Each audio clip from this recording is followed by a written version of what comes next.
Hi అండి. ఇదేమీ నేను రాజకీయ నాయకుల గురించి మాట్లాడటం కాదు. కేసీఆర్ గారు ఎప్పుడో మనకు కూడా హైదరాబాద్కి సముద్రాన్ని తీసుకొస్తాను అని అన్నట్టు గుర్తు. అందరు నవ్వుకున్నారు.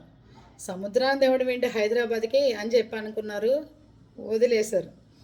కానీ నిజంగా హైదరాబాద్ వెళ్ళాలంటే భయం వేస్తుంది. ఫ్లైఓవర్లు నిండిపోతున్నాయి. పైనుంచి ఫ్లైఓవర్ల మించి నీళ్లు ఒక సముద్రం అలల్లాగా పడుతున్నాయి. నిన్న రాత్రి పడ్డ వర్షానికి బైకుల మీద ఉన్న వాళ్ళు కొట్టుకెళ్ళిపోతున్నారు. ఎక్కడన్నా నదులు లేకపోతే కాలువలు సముద్రాలు పొంగితే వరదలు వచ్చేస్తే అలా అవుతుంది. కానీ మహానగరం హైదరాబాద్కి వర్షం పడితే చాలు ఎక్కడికి ఎవరు కొట్టుకుపోతారో. ఒక ఏరియా నుంచి ఒక ఏరియాకి నా మాట విని బస్సులు కార్లు బైకులు తెచ్చుకోకుండా నడిచి వచ్చేయండి. ఆ వరదల్లో ఎలాగో కొట్టుకెళ్ళిపోతున్నారు, ఏదో ఒక ఏరియాలో చేరతారు. జస్ట్ జోకే, సీరియస్గా తీసుకోకండి.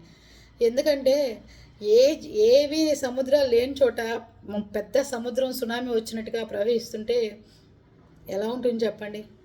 భయం వేస్తుందా ట్రావెల్ అంటే హైదరాబాద్ వైపు? మీకు ఎలా ఉంది మీ వాతావరణం?